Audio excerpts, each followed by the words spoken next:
AI 시대를 위한 읽기와 쓰기 교육 어떻게 할까 강의를 진행할 지혜 나눔 교육 대표 윤선희입니다. 만나서 반갑습니다. 강의 의뢰를 받고 고민을 좀 많이 했어요. 읽기와 쓰기에 대한 관심도 높고요. 요즘은 문해력이라고 하죠. 문해력에 대한 관심도 높기 때문에 제가 어떤 이야기를 해야지 모두 다 관심을 가지고 주목을 할까 걱정을 했는데요. 오늘 여러분들과 함께 AI 시대라는 건 어떤 시대고 도대체 우리가 읽기와 쓰기 교육은 어떻게 해야 되는지 함께 알아보도록 하겠습니다.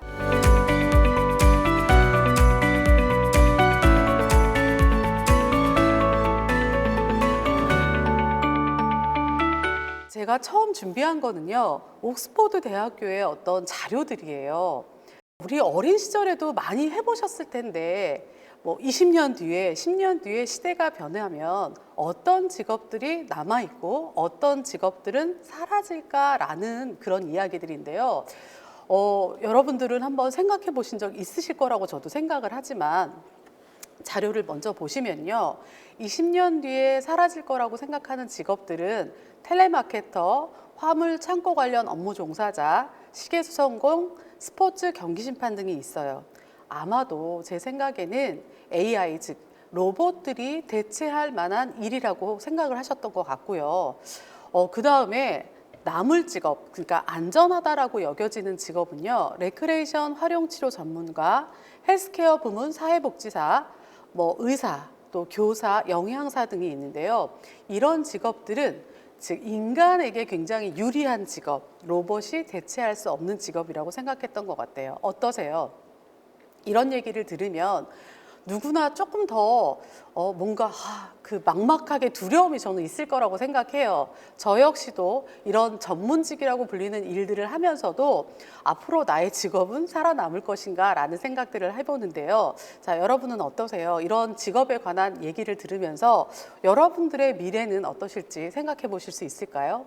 이렇게 미래에 어떤 직업이 살아남고 어떤 직업이 사라질 것인가에 대한 거는요, 우리가 아이들을 키울 때 인재상이라고 하죠. 어떻게 우리 아이들을 어떤 인재로 만들까에 도움이 되는 이야기라고 생각을 합니다. 우리 과거의 어떤 역사적으로 볼 때 농경 시대에는 튼튼한 남아선호사상 생각하시면 되는데 튼튼한 남자아이들을 선호했죠. 왜냐하면 열심히 일을 해야 되는 시대이기 때문에. 그러다가 공부를 잘하는 모범생이 필요한 산업혁명 시대도 있었고요. 자, 이제는 우리는 AI 시대라고 하는 우리가 겪어보지 못한 미래의 아이들을 키워야 돼요. 지금 제가 요즘 많이 하는 강의는 메타버스라든가 게더타운 그런 강의들을 좀 많이 하는데요. 이런 강의를 할 때도 굉장한 고민들이 아무도 겪어보지 못했다는 거예요. 중요한 건 누군가 경험을 해보고 해서 교육을 하면 좋은데 경험해보지 못한 미래학자들은 말하죠. 다가온 미래, 그러니까 현실로 너무 빨리 다가왔다. 그래서 5년에서 10년 정도 당겨진 미래라는 말씀들도 많이 하시는데요. 여러분은 어떻게 생각하시는지 모르겠네요. 제이슨 생커라고 하는 미래학자는 이런 말을 했다고 합니다. 미래의 수혜자는 기술을 적극적으로 받아들이는 사람들이 될 것이다. 전문적인 일을 하는 사람이라면 또 직업을 유지하고 싶은 사람이라면 더 그렇다. 평생 교육을 넘어 직업이 학생이 되어야 한다. 어떠세요? 직업이 학생이 되어야 한다. 프로페셔널 스튜던트. 제가 한 5년 전에 강의를 할 때도요, 항상 어떤 얘기를 했냐면, 이제 시대가 변했다. 농경사회, 산업혁명, 정보사회 지나서 이제 생각의 시대다. 그렇기 때문에 우리는 평생 교육의 시대에 들어서 어른인 우리도 점점 공부를 해야 된다. 그래서 앞으로 시대가 변하면 이제 대학교 4년 나와서 평생 먹고 사는 그거는 말할 것도 없고요. 그럴 수 없다라는 건 너무 당연한 거고, 심지어 우리가 겪게 될 미래에는 한 달을 배워서 한 달을 살아야 되는 미래가 다가올 것이다. 이런 얘기들을 강의했는데요. 이게 이제 현실이 된 것 같아요.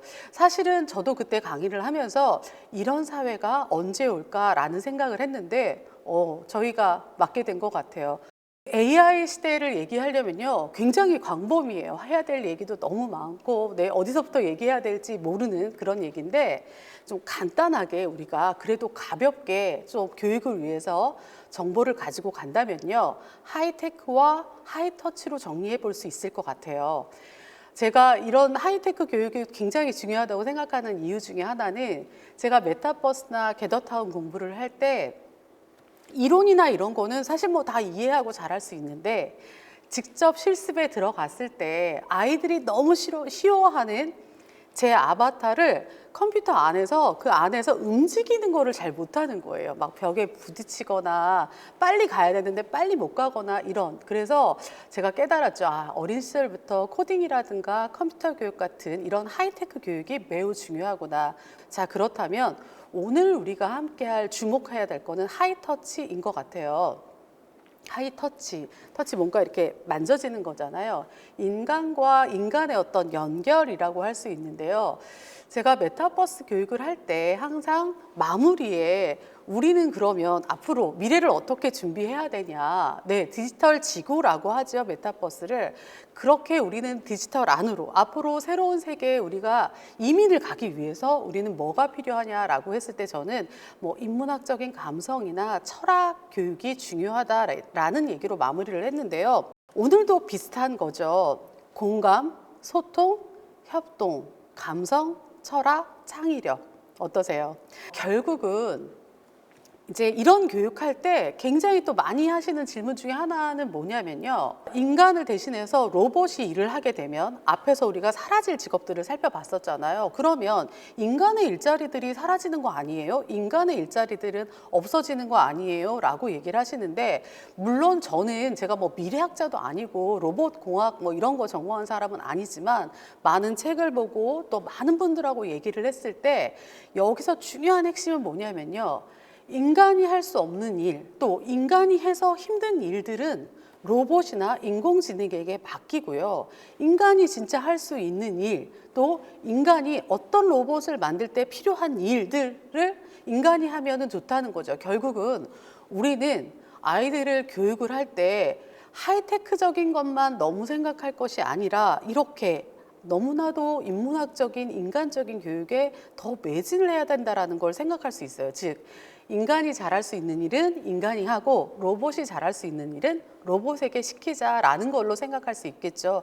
자, 그래서 오늘 여러분들과 제가 읽기와 쓰기 교육에 대해서 이야기하려고 하는 것도요, 이런 것들, 어떤 인문학적인 감성, 철학적인 사고력 같은 게 우리 앞으로의 미래에 더 중요한 자리를 차지할 거라는 생각 때문일 것입니다. 여러분들에게 퀴즈를 하나 낼게요. 잠깐 멈추고 생각해 보세요. 이 단어가 어떤 단어일까요?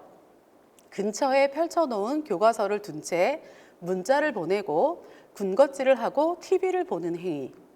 이 단어는 뭘까요? 정답은요, 공부하다입니다. 공부하다. 재밌으시죠? 그런데 제가 몇 년 전부터 이 단어를 계속해서 퀴즈를 내면 사람들이 뭘까요? 뭐 학생들은 이렇게 말해도 되나요? 뭐 헛짓거리, 놀다, 막 이렇게 딴짓, 막 이렇게 하다가 공부하다라는 단어를 들으면 모두 다 같이 눈이 번쩍, 진짜 맞는 말이잖아요. 우리가 공부를 한다라는 거는 근처에 교과서는 일단 펼쳐놓고 문자도 보내고 뭐 군것질도 하고 밖에서 무슨 소리 나나 보기도 하고 뭐 이런 거니까. 이런 퀴즈를 갑자기 내드린 이유는 뭐냐면요. 우리는 아이들을 교육하기 위해서 아이들을 알아야 된다라는 거예요. 대상에 대해서 정확하게 판단이 돼야지만, 아까도 말씀드렸지만 메타버스 교육을 하려고 하는데, 메타버스 이론은 많이 하는데 한 번도 실습을 해보지 않은 사람이 하는 것과 실습을 해본 사람이 하는 거는 교육의 질이 달라지겠죠. 우리 아이들의 대상을 이해하는 것이 먼저. 그래서 우리 아이들은 무엇을 좋아하고, 특히 읽기와 쓰기를 생각하시면 더 좋겠죠. 어떤 책을 우리 아이가 좋아했지?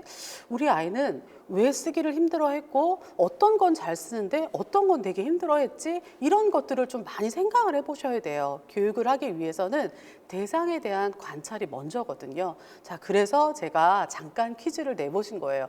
만약에 이걸 맞추셨다면 정말 대단하신 분이세요. 저도 사실은 처음에 못 맞췄답니다.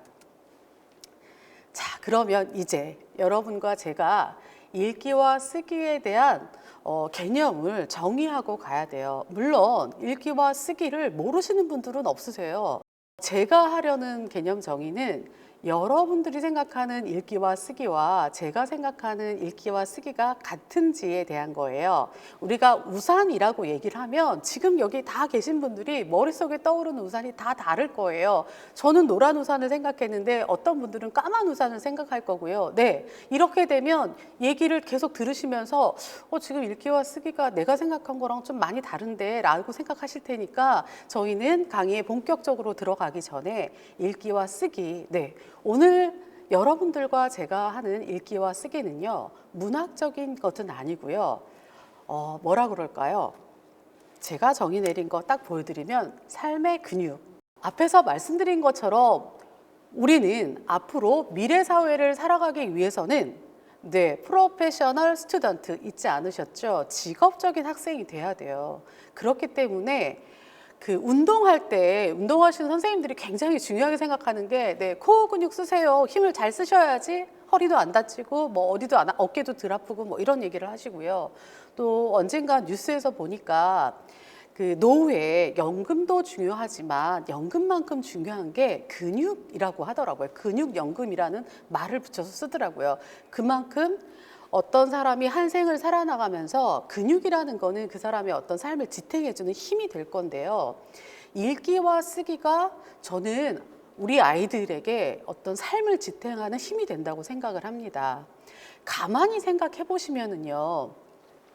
읽기와 쓰기 교육 지금 이걸 클릭해서 혹은 방송을 보시는 분들, 관심 있게 보시는 분들은요, 이미 읽기와 쓰기가 중요하다고 생각을 하셨을 거라고 저는 생각을 해요. 그러니까 읽기와 쓰기를 잘하고 싶다. 그런데 나는 잘 못했다. 그러니까 우리 아이들은 잘 가르치고 싶다고 생각하셨거나 아니면 나도 읽기와 쓰기 좀 잘하고 싶어 라는 생각을 하셨으니까 들어오셨을 거라고 생각해요. 그래서 오늘 여러분과 이야기 나누는 이 읽기와 쓰기는요, 삶의 근육을 탄탄하게 하는 거라고 생각하시면 돼요. 즉, 학습, 공부를 잘하게 하기 위한 이런 읽기와 쓰기와는 조금 다른 이야기가 될 수도 있을 겁니다. 와, 근데 또 읽기와 쓰기 이제 됐어. 본격적으로 들어가는데 또 질문을 하네요. 뭐라고 했죠? 읽기와 쓰기를 가르친다는 것도 뭘까요? 네, 뭐라고 생각하세요? 저는 사실은 이 질문을 해야 되나 말아야 되나 라고 생각했지만 읽기와 쓰기 가르친다는 거 제가 평상시에 굉장히 주장하는 바이기 때문에 빼놓을 수는 없었어요. 저는 이제 교사 연수라든가 강사 교육과정 같은 거를 많이 진행을 하는데 이때 읽기와 쓰기를 배우기 위해서 반드시 필요한 하나의 과정이 있다라고 말씀을 드려요. 우리가 왜 영화 같은 데 보면 무림에 가서 훈련을 받을 때 어떤 훈련부터 시켜요? 물 떠오기 3년, 마당 쓸기 3년, 이런 거 기억하시죠? 자, 이런 것처럼 뭔가 그런 과정을 거쳐온 사람들이 무림의 고수가 된다고 하잖아요. 자, 우리가 읽기와 쓰기를 못하는 이유? 네, 그리고 읽기와 쓰기를 가르치는 선생님들도 가르치기 힘들어하는 이유. 제가 중요하게 진단하는 가장 중요한 이유는 본인이 직접 해보지 않으셨다는 거예요. 그래서 저는 강사들, 교사들 분에게도 교육을 할 때 특히 쓰기 교육은요, 본인이 글을 쓰시고 전문가 또 다른 분들에게 전문가가 아니어도 타인에게 평가를 받는 연습을 많이 하신 분들이 잘 가르쳐요. 왜냐하면 왜 쓰기 어려운지, 쓸 때 어떤 부분이 어려워서 글쓰기가 힘든지, 또 나는 이렇게 썼는데 다른 사람들의 평가는 이렇구나. 내가 쓴 것과 읽는 사람들이 받아들이는 게 다르다는 걸 알게 되는 거죠. 글쓰기의 행위 중에 저희가 굉장히 중요한 건 쓰기는 타인들에게 읽히기 위한 행위라는 거예요. 그러니까 내 혼자 쓰고 하는 많은 일기와 같은 성격은 아니라는 거죠.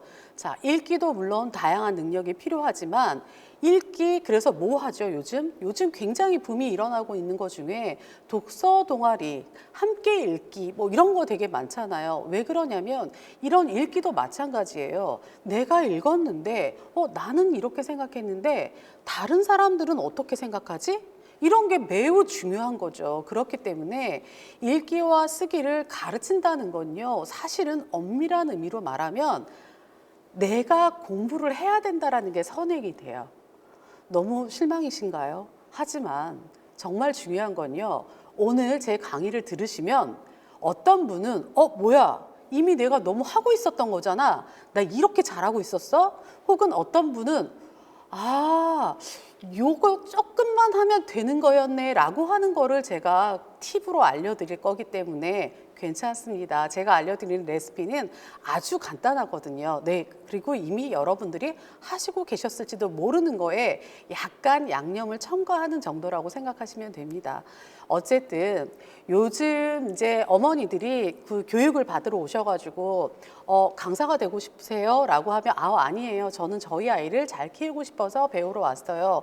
저는 이런 분들 굉장히 존경하는 게 이미 가르친다라는 거, 그리고 잘 가르친다라는 게 뭔지를 너무 잘 알고 오신 거잖아요. 자, 여러분들은 이런 강사 과정까지는 밟지 않으시더라도요, 오늘부터 읽기와 쓰기를 가르쳐야겠다라고 생각하셨다면 우리 아이들에게 삶의 근육으로 만들어줘야겠다라고 결심하셨다면 이때부터 중요한 거는요, 읽으셔야 되고 하루에 한 장 일기라도 쓰셔야 된다라는 거예요. 그리고 쓰기의 어려움, 읽기의 어려움을 느껴보셔야 된다라는 겁니다. 누군가 제게 독서를 해야 되는 가장 큰 이유가 뭐냐고 물으신다면 저는 인생 N차로 사는 법이에요 라고 대답할 거예요. 물론 근데 이때 중요한 거는 독서가 왜 중요해요? 라고 묻는 거는요, 책 읽기 싫어하는 학생들밖에 없다는 거예요. 웬만한 어른들은요, 독서 얘기, 책 얘기, 저 이제 인문학 강의를 오래 했는데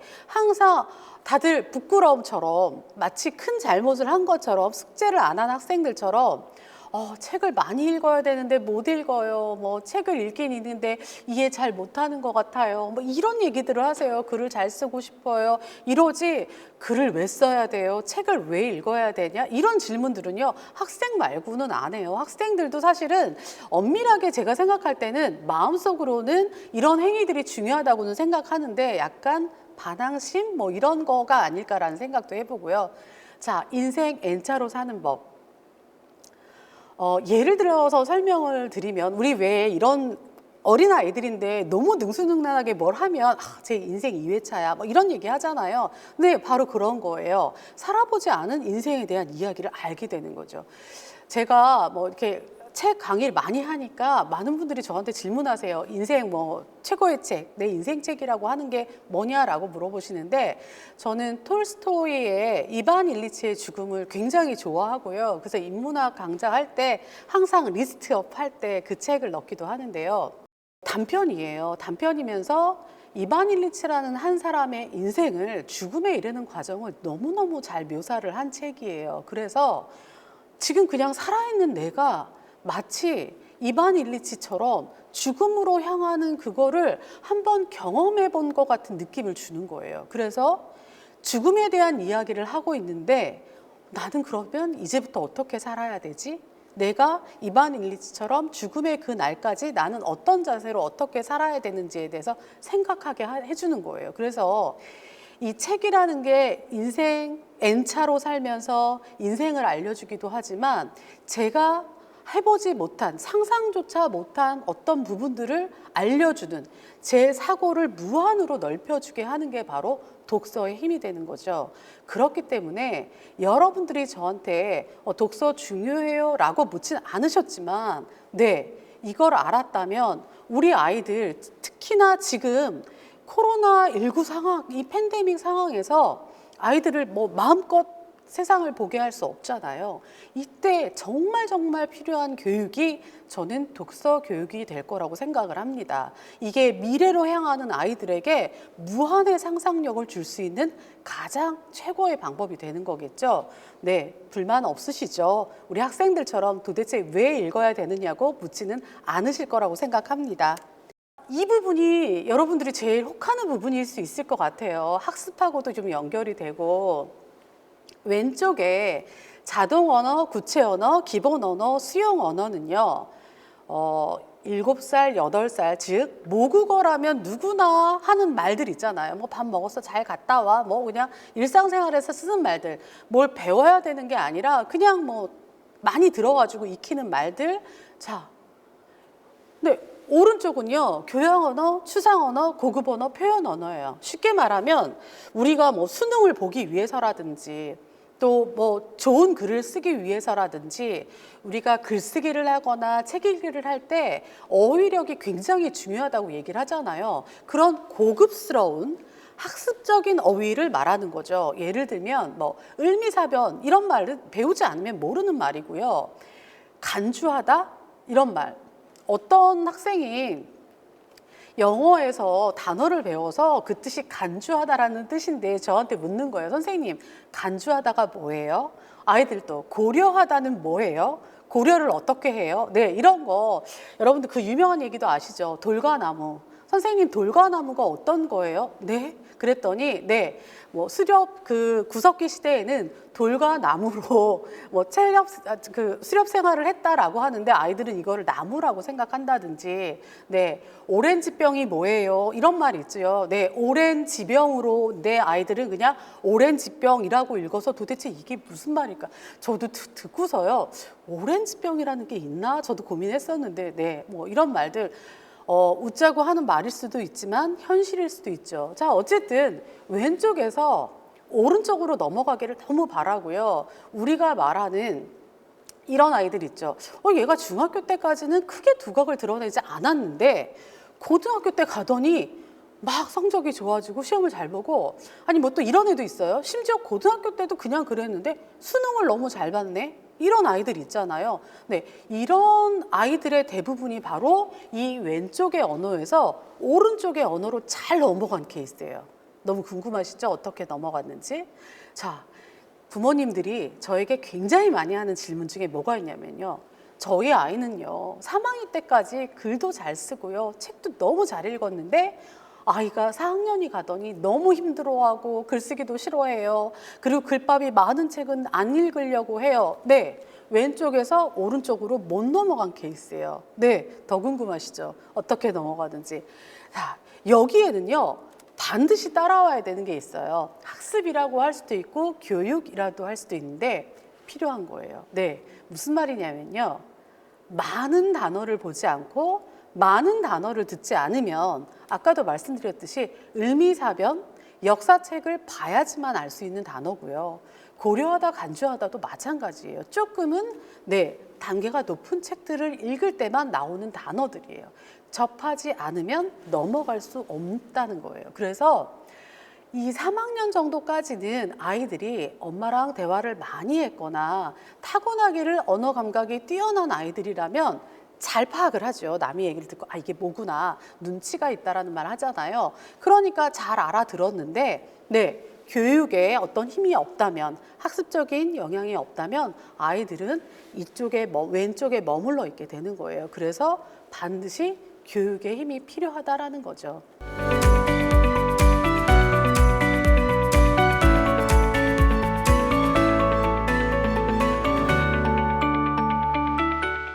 첫 번째 레시피 뭘까요? 네, 맞장구 치기입니다. 맞장구. 너무 쉽죠? 너무너무 쉽죠? 제가 강의를 할 때, 자, 학부모님들이나 어른들 성인 강의할 때도, 자, 이제부터 제 오늘 강의 중에서 다른 거 다 잊어버리셔도 되고 이것만 기억하세요. 이거는 금액으로 치면 한 1,000만 원쯤 되지 않을까 싶습니다. 그러면 사람들이 다 눈이 반짝반짝해지는데요. 마찬가지예요. 저는 오늘 제 강의 중에서 가장 중요한 거, 네, 맞장구.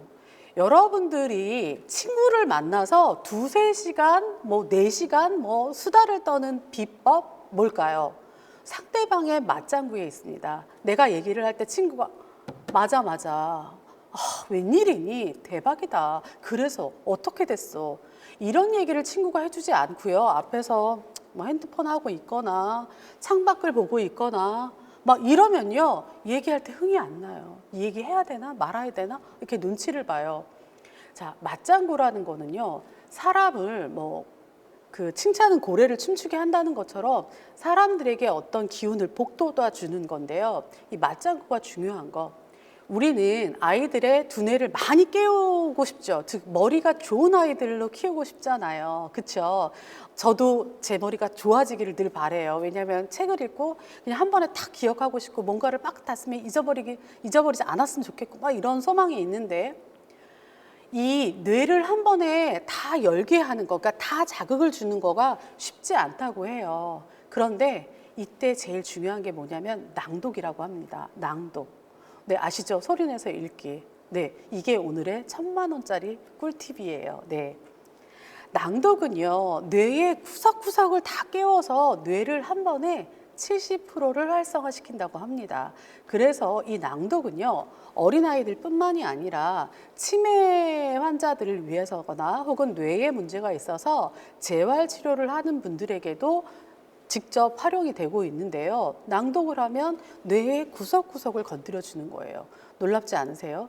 그런데 이 낭독을 시키고 싶잖아요. 이렇게 중요한데 지금 당장 멈추고서 어른인 여러분이 직접 책을 읽어보세요. 그러면 혼자 낭독을 할 때요. 한 장 읽기도 힘들어요. 기운이 빠진다고 하죠. 그리고 흥이 나지 않아요. 누군가가 앞에서 들어주면서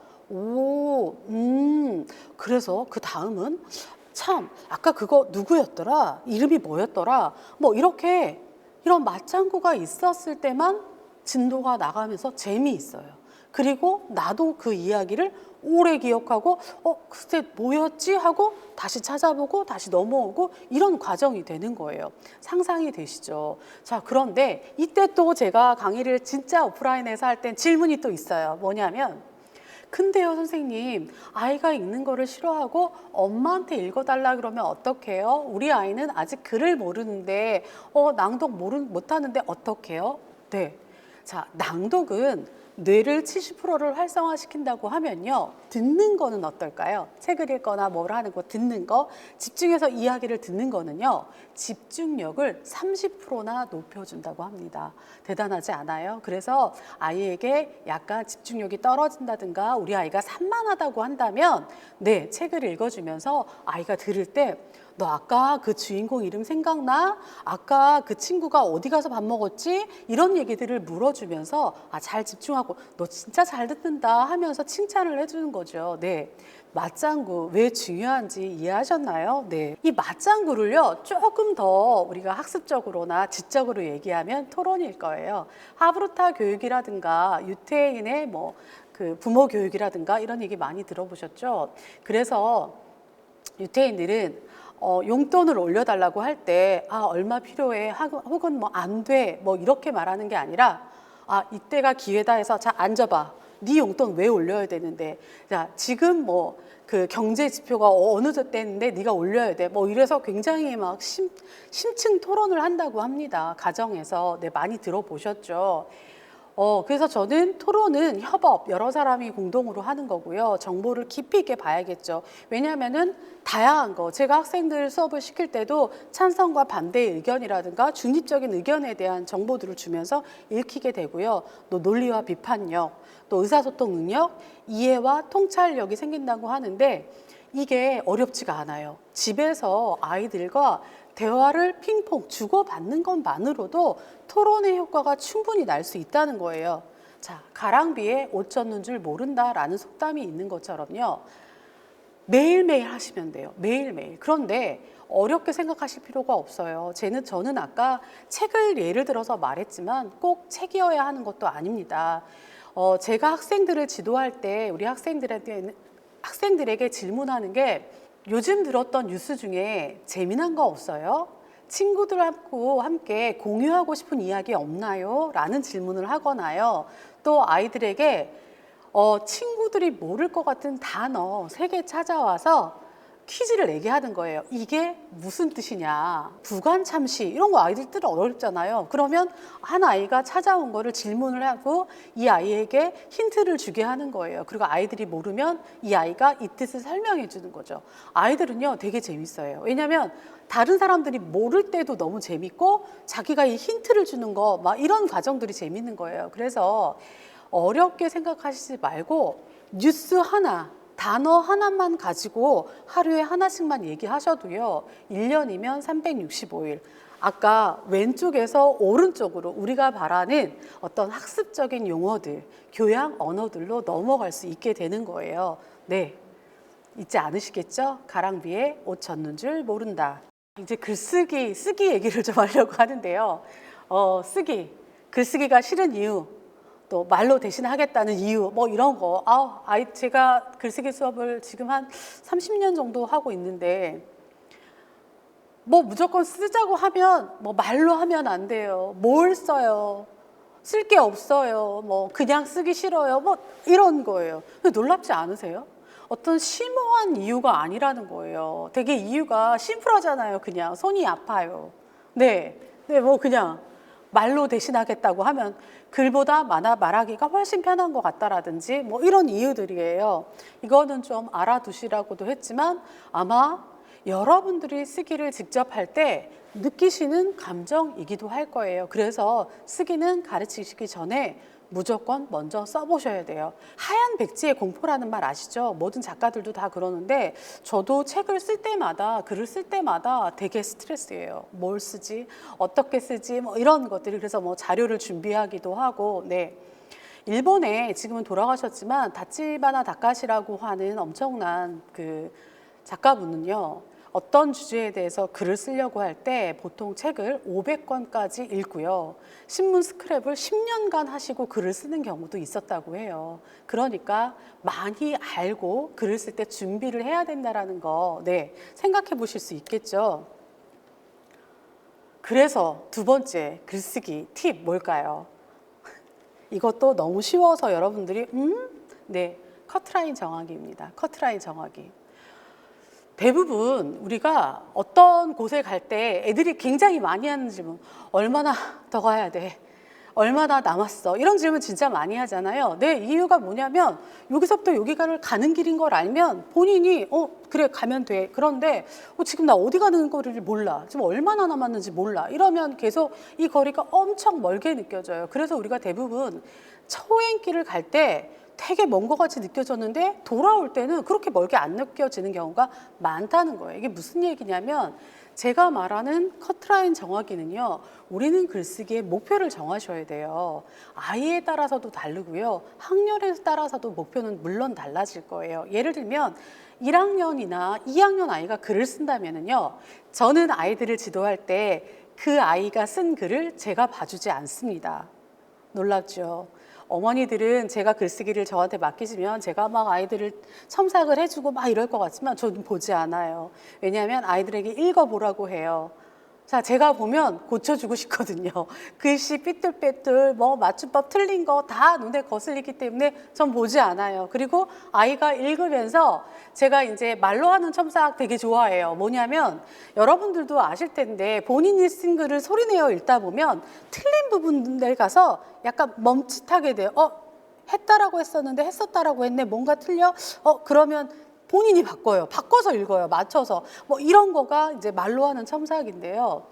그렇기 때문에 사실은 어떤 아이들이 글쓰기를 좋아하거나 잘하거나 하지 않는다면 그런 입문의 단계라면 커트라인이 뭐냐면요.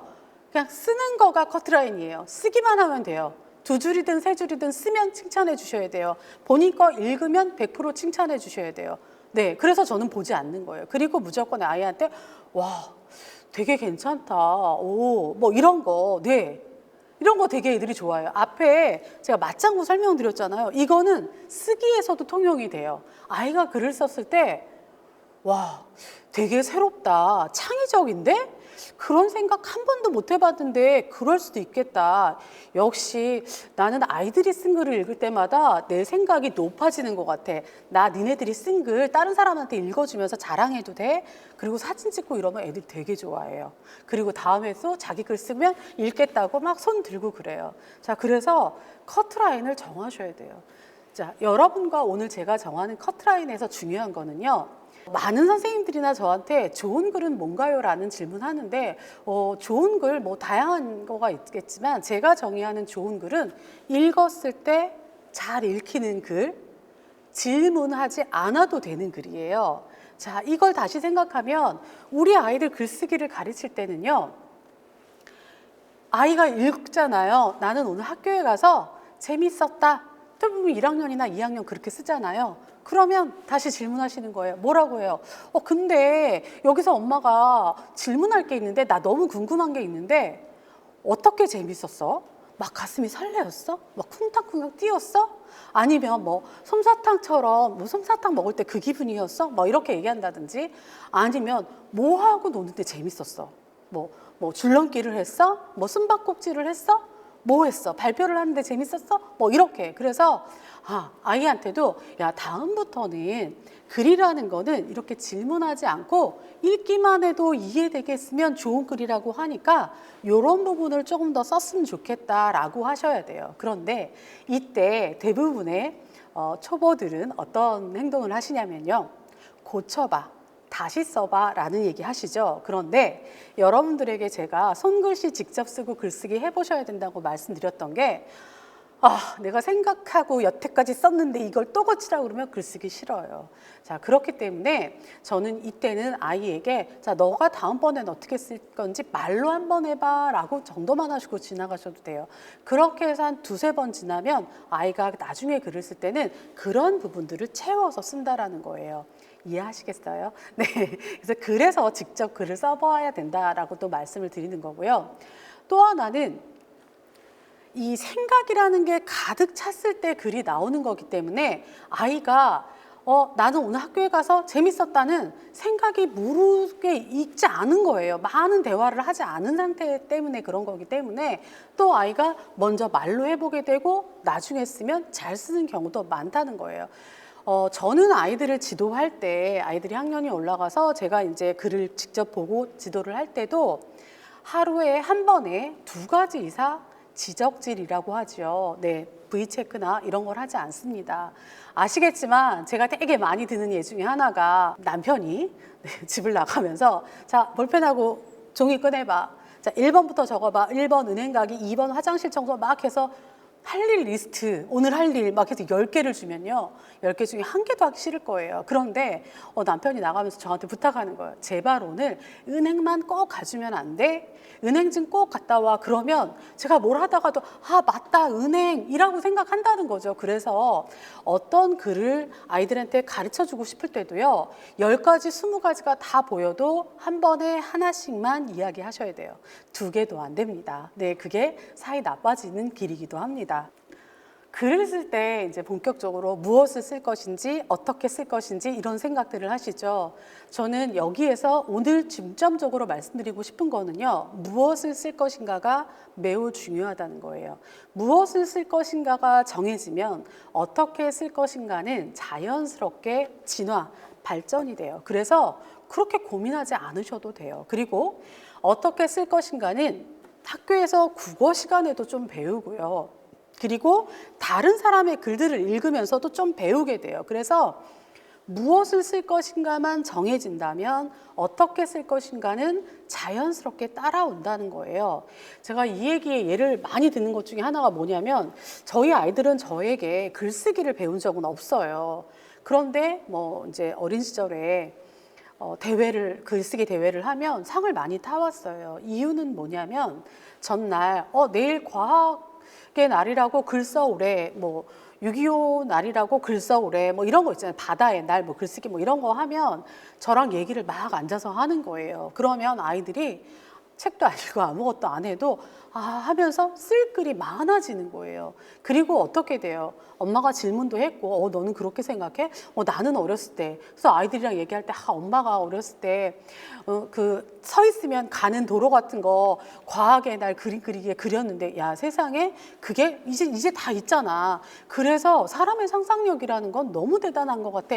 이런 얘기를 해줬는데, 정말 아이의 글 속에 그게 있는 거예요. 그래서 앞으로 사람의 상상력이 얼마나 더 많은 거를 발명해낼지 모르겠다. 이런 식으로 끝맺음했는데, 네. 탄탄한 글이 될 수밖에 없겠죠. 그래서 저는 오늘 제가 앞에 읽기를 먼저 얘기하고 쓰기를 나중에 말씀드리는 이유가 많이 생각하고 많이 얘기하고 많이 읽은 아이들이 잘 써요. 쓸 거리가 넘쳐나기 때문이죠. 그래서 선생님 뭘 써요? 이런 질문들은 안 해요. 그리고 아이들은요, 어떻게 써요? 같은 질문들은 잘 안 해요. 왜냐하면 글의 순서가 뭘 쓸지가 결정이 된다면 어떻게 쓸지는 그렇게 어려운 이야기는 아니에요. 하지만 여러분들이 근데 저는 아이들이 어떻게 쓸지 어떻게 가르쳐야 될지 너무 고민이라면 또 이런 정보도 하나 드릴게요. 일단 요거는요, 우리 학생들이 제가 말한 것처럼 무엇을 쓸지를 정한 거예요. 그래서 1월 달부터 12월 달까지 새해, 설날, 무슨 날 이런 날들에 관한 글을 쓰면 좋겠다. 어떤 주제로 쓰면 좋겠다. 그래서 글을 쓸 때도 글감을 정할 때도 이런 글감에 대한 얘기들을 많이 하면은요, 아이들은 나중에 글을 쓸 때 이런 거 있는 것 같아. 본인이 선택하고 본인이 정한 거니까 이런 글도 나 잘 쓸 수 있을 것 같아. 이런 식으로 받아들이는 것 같아요. 그래서 저는 항상 토론을 할 때도 학생들에게 토론 주제를 정하세요가 1차시예요. 토론 주제를 내가 던져주는 게 아니라 어떤 걸로 토론을 할까요? 네, 글쓰기도 마찬가지예요. 무엇으로 글을 쓸까요를 아이들이 정하게 해주시면 더 좋아요. 어떻게 쓸까? 모든 글쓰기의 법칙 딴딴딴. 물론 여러분들에게 알려드리고 싶은 글쓰기의 법칙이 너무 많지만 저희는 오늘 강의가 한정이 되어 있기 때문에 가장 중요한 한 가지, 제가 글쓰기에서 어떻게 쓰기에서 꼭 한 가지만 한다면 저는 바로 이 딴딴딴, 물론 제가 만든 말이니까 모르실 거예요. 딴딴딴은 뭐냐면요, 글쓰기에서 가장 중요한 개요짝에 해당합니다. 모든 글들은요, 법칙이 있다고 저는 생각하는데요, 그 법칙은 다름이 아니라 처음, 중간, 끝이라는 게 있는 거예요. 어떤 글을 쓰더라도 처음이 있고 중간이 있고 끝이 있다는 거죠. 우리 학생들이 한 거를 보시면서 더 자세히 알려드릴게요. 자, 앞에서 어떤 글을 쓸까? 네, 흥부놀부에 대해서 쓰자가 정해졌죠. 그러면 앞에서 우리 무슨 얘기를 했죠? 네, 대화를 많이 하라고 그랬어요. 그래서 아이랑 흥부놀부를 읽고서 어떤 기분이 들었는지, 뭐 생각나는 단어는 뭔지 이런 것들에 대해서 얘기를 많이 나누면요, 아이들이 생각을 끄집어낸다고 하죠. 뭐 마인드맵으로 하셔도 되고 이것처럼 하셔도 되고, 네, 이 아이들은 조금 더 학년이 높은 아이들이 했겠죠. 이렇게 정리를 하는 거예요. 나는 어떤 식으로 쓸지를 고민하게 되는 시간이죠. 이렇게 해서 내가 무엇을 쓸지를 정하는 거예요. 그러면 아이들은 됐다 이러고 딱 쓸어가는데, 이때 아이들이 근데 어떻게 쓰지? 이제 이때는 고민을 하죠. 뭐부터 쓰지? 이런 고민들. 물론 저렇게 썼는데도 불구하고 이런 고민들을 할 수가 있어요. 자, 이때 제가 말씀드린 딴딴딴, 네, 처음, 중간, 끝을 쓰는 거죠. 그래서 처음에는 책을 읽고 난 후에 짧은 감상평을 한 줄로 쓸래. 그다음 중간에는 책의 줄거리를 요약해서 쓸래. 끝에는 앞서 처음에서 언급한 짧은 감상평의 이유를 풀어서 말하면서 끝날래. 이런 계획들을 세워보는 거예요.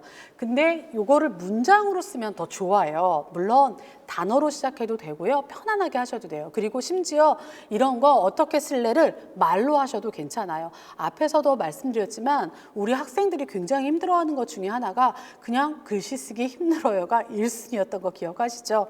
네, 그래서 쓰는 것들을 조금 줄여주시는 것도 좋고요. 자, 요거를 도표로 정리하면 이런 거예요. 처음, 중간, 끝에 뭘 쓰겠다는 것들을 한 번씩 써보고 가는 거죠. 자, 요렇게 해서 나온 글이 요런 글이에요. 어때요?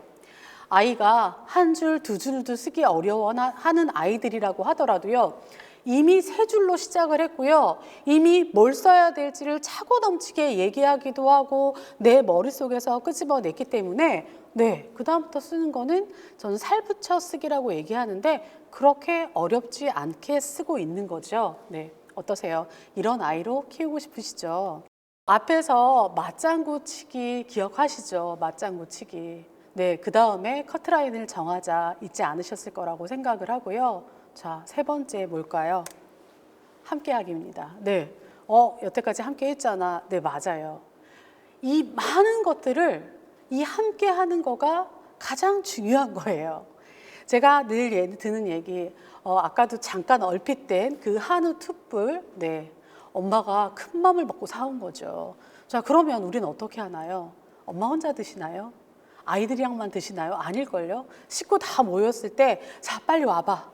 자, 빨리 먹어봐. 맛있지. 그러면서 같이 먹을 거라는 얘기예요. 그런데 유독 책 읽기나 글쓰기는 어떻게 하나요? 자, 너를 위해 준비했어.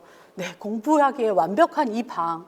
야, 다른 사람은 공부방도 없어. 막 이러면서 촥 막 책 500권 막 다 세팅 막 이렇게 해줘요. 그래서 조용히 혼자 들어가서 책 읽고 써. 네. 자, 먹는 것과 읽기 쓰기는 완전히 이런 차별화된 시스템이죠. 이제 그러면 안 돼요. 네. 함께 하셔야 돼요. 한우 툭불을 먹는 것처럼 아이들에게 와, 그거 무슨 책이야? 같이 읽자라고 얘기하셔야 되고요. 글쓰기 할 때도 네가 글 쓰는 모습을 보니까 어렸을 때 나 글쓰기 싫어했던 거 생각난다. 나도 예쁜 종이에다 뭐 좀 써야 되겠다. 뭐 이런 얘기 하시거나요. 그 다음에 아이랑 책 사러 와서 아이에게 책을 고르는 기쁨도 느끼게 해주시고요. 많은 것들을 함께 하셔야 돼요. 이 읽기와 쓰기가 삶의 근육이 되기 위해서는 이 읽기 쓰기가 생활 속에서 실천이 돼야만 가능하다는 거예요. 자, 유명한 책이죠. 15분. 한 문장이라도 매일 조금씩 읽기를 결심하라. 하루 15분씩 시간을 내면 연말에는 변화가 느껴질 것이다. 호러스맨. 네, 바로 이거예요. 앞에서 저는 가랑비에 옷 젖는 줄 모른다라는 속담으로 말씀드렸는데 바로 이거예요. 하루에 15분만 시간을 내서 한 문장이라도 조금씩만 읽으면 그게 1년이 가고 2년이 갔을 때 굉장히 다르다는 거예요. 근데 이때 중요한 건 이 모든 것들을 함께 해야 된다라는 거. 여기에는 매우 중요한 비밀이 숨어 있어요. 뭐냐면 우리는 가만히 생각해 보면은요. 엄마가 어렸을 때 어떤 행동을 한 거를 보면서 엄마 맨날 왜 저래? 뭐 길거리 지나가다가 막 애들 보면 엄마가 이렇게 말 시키거나 동네 사람들한테 그냥 착착 지나가서 집에 딱 오면 될 거를 아줌마들하고 수다 떨거나 막 이런 모습 보면서 흉 많이 보시지 않았나요? 근데 저 어느 날 막 그 엘리베이터 안에서 그 양파와 파를 교환하는 네, 저는 파를 샀고 그분은 양파를 샀는데 그분이 파 샀어야 되는데 안 샀다 그래서 그 양파랑 조금씩 바꿔요 해가지고 그런 경험도 있단 말이에요. 그런데 이런 것들이 우리는 이제 삶의 지혜라고 하지만 아이들이 봤을 땐 주책이라고 표현하죠. 네, 아실 거예요. 자, 그런데 이 비밀은 뭐냐면요. 함께 했을 때 아이들의 기억에는요, 이 일은 인생을 살면서 굉장히 중요한 일이구나. 아침, 점심, 저녁을 먹는 것처럼 중요한 일이구나. 그런데 어른들 아무도 하지 않아요. 책 읽지 않아요. 쓰지 않아요. 그런데 아이들은 그럼 무슨 생각을 하겠어요? 내가 조금만 크면 이런 거 다 안 해도 돼. 그래서 어떤 아이가 너 제일 커서 뭐 되고 싶니? 엄마요. 아니, 왜? 엄마는 돈도 마음대로 쓰고 텔레비전도 마음대로 보고 자고 싶을 때 막 자고 네, 이런 사태가 벌어지는 거예요. 이해하시죠? 그렇기 때문에 함께 해라라는 의미에 정말 중요한 건 이 아이가 모든 사람들의 인생에서 읽기와 쓰기가 얼마나 중요한 일인지 평생 해야 되는 일인지를 직접 보여주셔야 된다는 거예요. 그래서 제가 여기서 꿀팁을 드리자면 아이가 없을 때는 그냥 하고 싶은 거 하세요. 드라마도 보시고 그냥 뭐 낮잠도 주무시고 아이가 끝나고 집에 있는 시간 근데 이 말 하고 나니까 요즘은 참 힘든 일이네요. 팬데믹으로 인해서 아이들이 늘 집에 있으니까 네, 뭐 어쨌든 우리 좋은 날 오기를 기대해 보면서 아이들이 오는 시간에 책도 펴놓고 식탁에 글 쓴 것도 끄적인 것도 펴놓으면서 엄마 책 읽고 글 쓰느라고 니네 온 줄도 몰랐네. 시간이 이렇게 됐어? 아시죠? 우리 이런 거 충분히 할 수 있잖아요. 그렇게라도 해서 우리 아이들에게 모든 어른들도 읽기와 쓰기를 하고 있고 이게 평생의 중요한 일이라는 거를 깨닫게 해줘야지 이 아이가 그걸 즐거운 마음으로 할 수 있다는 거예요. 완전히 이해하셨기를 좀 바라볼게요. 깨달으면 생각이 바뀌고, 생각이 바뀌면 행동이 바뀌고, 행동이 바뀌면 운명이 바뀐다라는 말이 있죠. 오늘 이 강의가 매우 심플했지만 여러분들에게 어떤 깨달음을 주는 시간이셨기를 바라고요. 그 깨달음이 행동으로 변화돼서 진짜 읽기, 쓰기 함께 하시면서 여러분과 우리 아이들의 운명이 바뀌는 날이 되기를 바라고요. 좋은 인연으로 다시 뵙기를 바라겠습니다. 감사합니다.